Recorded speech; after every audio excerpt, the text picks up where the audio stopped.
6 months ago, I put together a definitive vehicle ranking for Cyberpunk 2077. 81 cars and bikes, all carefully ordered from worst to best, across a range of criteria. But in this video, we're specifically looking at the 4 new vehicles added in 2.3. Each of these new cars and the bike are very unique in their own right, and they have some of the best stats and coolest vehicle lore behind them. Also, another brilliant addition to 2.3, twin-tone customization has been added to pretty much every vehicle now, save for a few nomad ones. And with that much new customizability, I may have to make another ginormous ultimate ranking somewhere down the line. But for the time being, let's just take a look at the new cars and the incredible new stories built around them.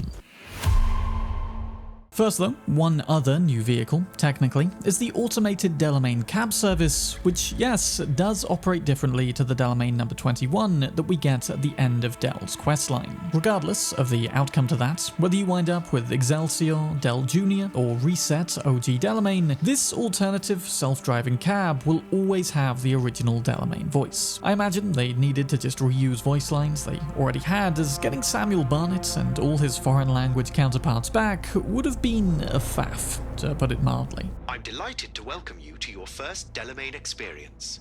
How might I assist you? You then simply make a waypoint on the map, pay a nominal fee, before sitting back and enjoying the ride through Night City. I've literally said in previous car ranking videos, wouldn't it be awesome if we could retain the use of Del as a taxi service for whom we could set waypoints, but I also acknowledge the fact that that would be a big old mechanic to implement. But implemented they did, and not just for Del, but as a software patch for every vehicle we can own. In a rare case of Cyberpunk mimicking real-life developments rather than the other way around. Now, granted, this feature isn't 100% perfect. I've personally seen it struggle with U-turns a lot, and some have reported trouble with Del getting into Dogtown, though that personally wasn't a problem for me. And if I were to guess, we'll probably see some little tweaks to this feature in a hotfix. Those tend to follow after updates like this. For the most part though, I find the problem is how Del responds to stationary road users. Sometimes it just feels like watching a learner try to execute a 3-point turn, but there are some awesome things still about this Delamain Cab. For one, it's utterly indestructible. We can't do any actual damage, and nor can anyone else. To the car itself, that is. You can shoot it as much as you like, and Del won't bat an eye. He'll also pick you up during a 5-star police chase, which goes to show the level of no questions asked quality that is the Delamain service, though he'll also very likely struggle to get out past the police cars, so this isn't as glorious as it sounds. We can also leave the ride at any time, but we will be charged the full amount for the fare still, and we can't skip the ride like we do during missions. Overall, it's very cool to have this as a feature now, but all I'd say is auto-driving itself probably needs some more tweaks. At the bottom of the official list, but probably upper middle somewhere when it comes to overall placement, maybe just behind the Hellhound, so in the top 35 cars, is the Chevillon Legatus 450 Aquila, or Aquila, one of those. The only one of the new vehicles you can simply buy from AutoFixer at a cost of 55,000 eddies. It's a huge weaponized nomad truck with machine guns brilliantly placed in the center for more precise targeting. Named Legatus after high-ranking Roman commanders who would be distinguished for their cunning, resilience, and excellence in war. Indeed, the Legatus is a small, mobile fortress, by far the biggest vehicle we can own in the game now. It's like double the weight of even the Demiurge, and is said to be spacious enough to comfortably sit 4 juiced-up members of the Animals. Now, if we read Muramasa's entry on the webpage before simply buying it, we'll learn this truck has a fun little origin story to it. See, the thing was originally listed here without Muramasa's approval by a hacker, and since he understandably doesn't want someone messing with his website, he sent a merc to deal with this meddler, only for them to find at the point of origin this truck sitting empty. So, doing the same thing that V would no doubt do, the guy hops in the mysterious truck, only to be driven to some shady apartments where a netrunner trapped inside the net needs somebody to help pull her out. The same thing that happened with Bugbear and Shanghu Nam in their respective gigs. With that done, Muramasa then obtained actual ownership of the truck, and is now selling it onto us for, well, is it even a profit if he got it free to begin with? I guess the profit then is the full €55,000. And yeah, this thing is big. which, as you can imagine, is going to result in a slower speed than most of the game's vehicles, topping out at 100 mph and accelerating from 0 to 60 in about 12 seconds. So it's a little slower than the Demiurge. It probably handles better overall though, just slightly. I found manual handling with this thing to be excellent, though that's probably just down to how slow it's going all the time. Its durability stats though are, as you would expect, very good. If you haven't seen my other car videos, I always assess this with 3 different experiments. How many bullets to pop tires? Here it was 3 at the front and 4 at the back. How many magazines from Dying Night to the engine before it explodes? Here it was an insane 5.5, which is matched only by the Militech Hellhound. And finally, how many projectile arm shots can this thing take? With the answer here being 3. So a very excellent combat vehicle overall, which is also just great for ramming traffic and firing ahead. If you prefer to drive first person, then the visibility is also okay, though the windscreen is deliberately dirty,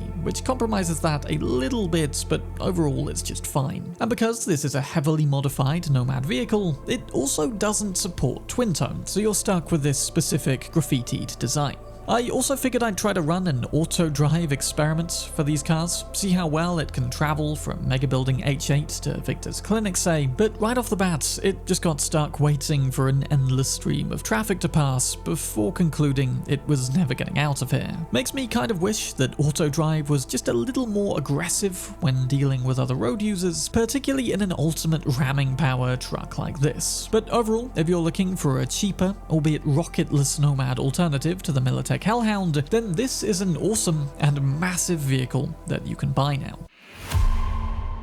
On now to the new bike added in 2.3, and I think this might actually contend with the Kusanagi for the ultimate bike throne. In fact, in the database entry, it describes how this is the young heir come to seize the title and dethrone its former ruling predecessor. Now, whilst I'm still not certain it can quite top that classic Akira-inspired design, the Muramasa does definitively win out in several aspects. So let's start with its lore, and by extension our means of acquiring the thing. There are a few prerequisites to getting this. First, you've got to already have bought a Yaiba vehicle, like the Kusanagi, as well as have made 3 auto-fixer purchases. And you also need to have completed the reported crime You Play With Fire down in Watson, given that'll act as a site-wall visit to get the bike. Then, in V's apartments, we'll find a new email from the Yaiba company itself, inviting V to an exclusive showroom event down in Watson, where we can examine the various customized Muramasas before selecting a design of our very own. And we don't even have to head there in person,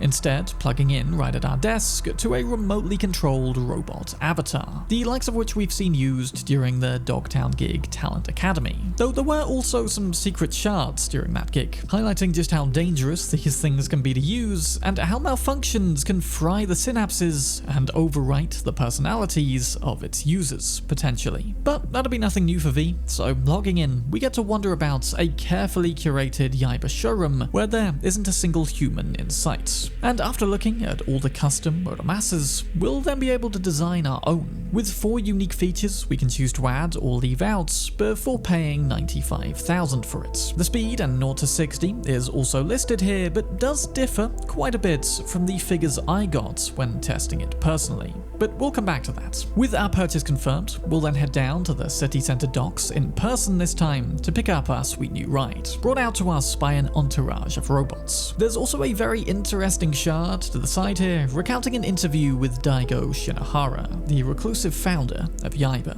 where he and the interviewer share a disturbing but unsurprising vision that this entire world is headed for destruction, that cities will collapse, corporate greed and militarism will escalate to conflicts, and the megacorps, like dominoes, will begin to topple. Yaiba does not intend necessarily to weather that storm, but it merely pertains to be arming those who can. This Muramasa bike is then described as a blade whose masters will be the ones to carve a future from society's corpse, given only to those with the best chance of emerging from the coming inferno. So going off of that, V was apparently invited to this event for showing great promise as an apocalypse survivor. Maybe this is some extra corporate corporate mysticism. Hell, maybe it's even further suggesting that V can indeed survive each ending of Cyberpunk, and will be back in future games, as I've theorized before. But I think more likely, this is just a brilliant piece of marketing designed to make the owners of these bikes feel particularly special. And in terms of stats, this is a special bike indeed, though it is a little oversold on the purchasing screen,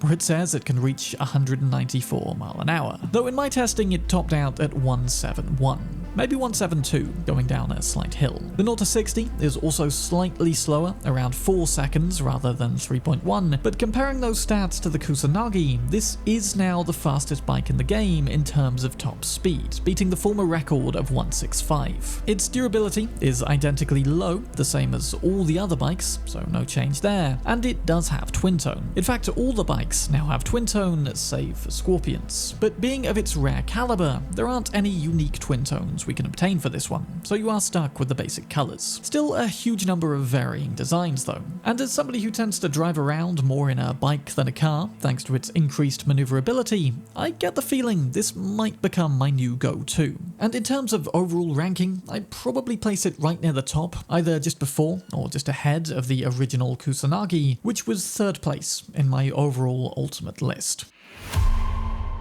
But if you think the bike's good, then the final two are even better. Yeah, this update pretty much dethrones all the former car champions. These are some special vehicles in 2.3, with the Yaiba Semimaru being an ultra-rare, limited release model from the otherwise top-of-the-range bikes company. And for this one, the story behind it runs even deeper. There are some shards alluding to its origins that we can read during its quests, but to get the full scope, you're going to need to read this awesome Cyberpunk 2077 comic called Kickdown. It's about an hour or so's reading, and you can get it for a few quid or dollars through my Amazon affiliate in the description. I won't spoil it completely here exactly, but there is some context required to understand just how exactly it winds up in our hands. So the story follows a girl named Mint, whose father Jeremy was a masterclass in clapping cars and using them to win street races. But eventually, as it does with everyone, Jeremy's luck ran out, and he succumbed to the lack of happy endings in Night City. So Mint, wanting to follow in her father's footsteps, obtained, along with her girlfriend Tiff, this very special car. But even though it was already one of the best cars ever made, Mint and Tiff reckoned they could make it even better. So they obtained a new engine, and as we can see when we finally get our hands on the thing, made a lot of software modifications before pushing the car to its absolute limits. And with this in her possession, Mint could have become a street racing legend.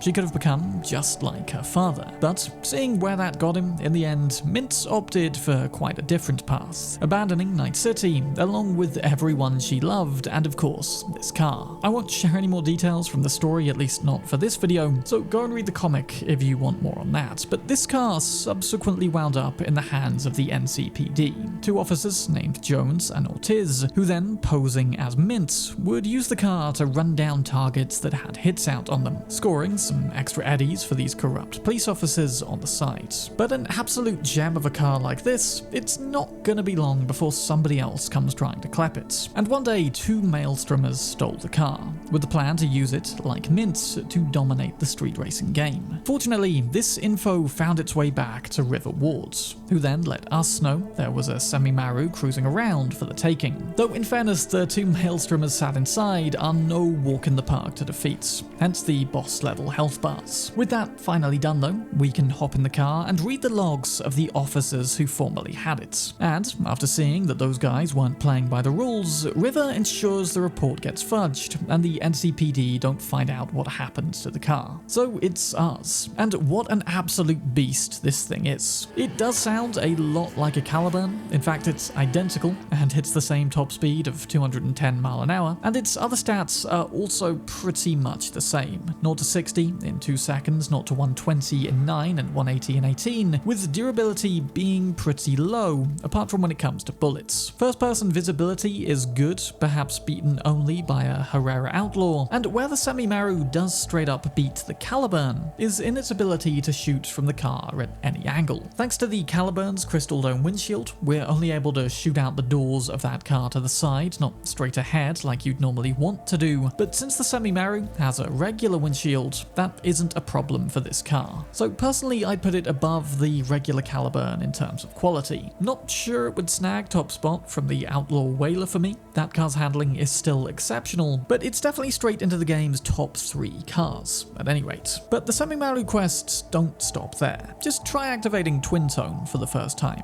V will realize the tech isn't functioning properly, and they're gonna need a mechanic to solve this problem. Oh, fucking fuck. Fixable though, I think. Claire, gotta talk to her. I'm guessing that's another remix of pre-existing voice lines there, by the way. Now, this experience was particularly interesting for me, as in this current playthrough that I'm on, I'd completed the Beast in Me quests by deciding to finish the final race. I didn't help Claire exact her revenge, and as a result, she now utterly despises my V. But CDPR or Virtuous had thought of that, and this text conversation with Claire was fittingly hostile. She first demanded 10k eddies up front, before begrudgingly tracing the location of Mint's old garage, the place in the comic where her and Tiff used to tune this ride up. We head there to find it now overrun by 6th Streets, and dealing with them, we get some additional shards and lore on Mint, including a conversation where she tells Tiff to leave Night City. If you read the comic, you'll know just how that goes down, and an old email from Mint's father, Jeremy, who's beginning to feel empty inside after having won so many races in stolen cars. But we also of course get the data to enable crystal coats, which unlocks an additional 4 unique color schemes, as well as generic ones and manual customizability, so you can make your Semimaru entirely yours. Again, I think this will probably be my go-to car without mounted weapons from now on, given it has the fastest speed and is easiest to shoot from. But there is one car remaining that simply stands above every other in the game now for a few reasons. The Rayfield Caliburn Mordred continues the Arthurian theme in how it's named, though with Mordred of course being the one to kill Arthur in Legend. A fitting name when you consider the car was made for Yorinobu Arasaka, who in turn is probably the world's best hope for bringing down the Arasaka Corporation. If you want to know exactly why, then check out my video titled Yorinobu Arasaka is the hidden hero of Cyberpunk 2077. This car was commissioned by Yorinobu for a trip to the Plex, which is a place mentioned a couple times in this update actually, and is meant to exude an aura both regal and insidious, with crystal coat options for the finish, but magenta lighting that cannot be changed. Magenta, of course, being the color matching the hexadecimal FF06B5, one of gaming's greatest mysteries. And to start this job, you'll need to have completed the Beast in Me races up in Santo Domingo, as well as the Voodoo Boys main string of quests and Takimuras, after which El Capitan will text us about a special gig. 2 Rayfield engineers are currently in Night City working on a brand new project, a project that Muramasa intends to get his hands on. These guys were last reported at the dam, where they had the best vantage point to test the Mordred's auto drive feature. You know, that new soft now available on every vehicle. Unfortunately, it seems these guys were taken out in a drive-by by 6th Streets, but left behind enough info to lead us to the Mordreds. So, heading down into Rancho's construction site and taking out the private security team, there's some pretty big new lore drops to be read on Yorinobu around the place here. For instance, a transcript convo between him and Anders Hellman, where Hellman questions Yorinobu's need to have a vehicle designed specifically for their meeting in the Plex. A meeting with who, I hear you ask? Well, that's unclear, but Yorinobu simply replies, "He who does not enter the tiger's den can never reach the tiger's cup." So maybe they're heading there to steal something valuable from someone powerful. In fact, this might even relate back to how Yorinobu got the biochip in the first place, given I assume he didn't re-establish contact with Hellman after we got our hands on him. There's also more emails about the developments of this Caliburn, where the company even went so far as to perform a data breach on Yorinobu in order to learn of some more subconscious preferences he might have for the car, predicting, among other things, a 68% probability for Yorinobu to admit a sexually submissive role. I mean, yep, that's based on future cutscenes, yep, you can probably see that. There's also some coordinates here, which correspond to the road circuits below Rancho Coronado's dam, which is the place this car will drive itself around if we do want to go and clap it. But first, we'll send all of this data to Reyes, who didn't quite realize just who we were clapping from, and he will freak out, telling us to literally run away and not dare steal from the newly crowned emperor, else he and us are both dead. But since we've stolen major tech from Arasaka before and are still here, just about, we can go and get it anyway. And I think this whole little bit is probably an out to avoid us having to deliver the car to Reyes' clients, and so we can keep it for ourselves. But you can actually just walk away at this point. Do as Reyes asks, go home and allow some time to pass, and that'll be it. The quest will end, he'll award us 15k for leaving the thing alone, and we'll pass up the absolute best car in the game. But of course, we're not gonna do that. So, grabbing up the skeleton key and registering ourselves on the nearby pad, you'll then have to go and try to stop this thing, which is exhibiting some real GTA train level energy. Though, since I was running a Sandevistan build, I could just slow time and, hop in. And for a moment here, I genuinely got very excited. I thought this was secretly gonna be a flying car, but this was just a Skyrim giant type flight. But with this absolute beast of a machine finally in our hands though, Reyes will text a warning that all it cost us was our life. And I do wonder if an Arasaka security detail might attack someone because we stole this car, but I'm yet to see that.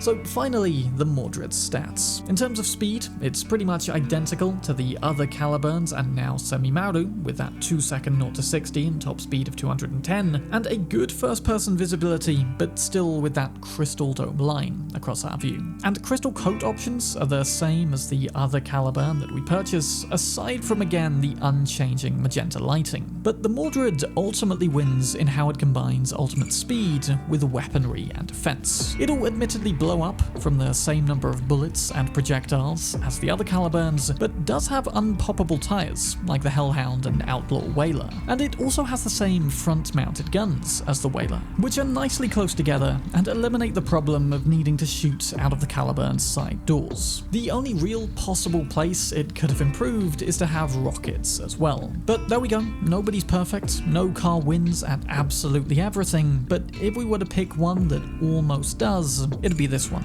With the best speed, weaponry, almost, defense, and twin-tone customizability. Not to mention, it also opens up a bunch more lore and questions about Yorinobu's visit to the Plex, which hopefully they'll answer more in some future mini updates or wider reading material, like they did with the Semimaru in the Kickdown comic. Again, check that out in the description, comment below your favourite new car from this update and why, and as always, a huge thank you to the patrons for going the extra mile to support my Cyberpunk content on YouTube. Cheers for watching, I'm Bram, and have a Nova day, my chooms.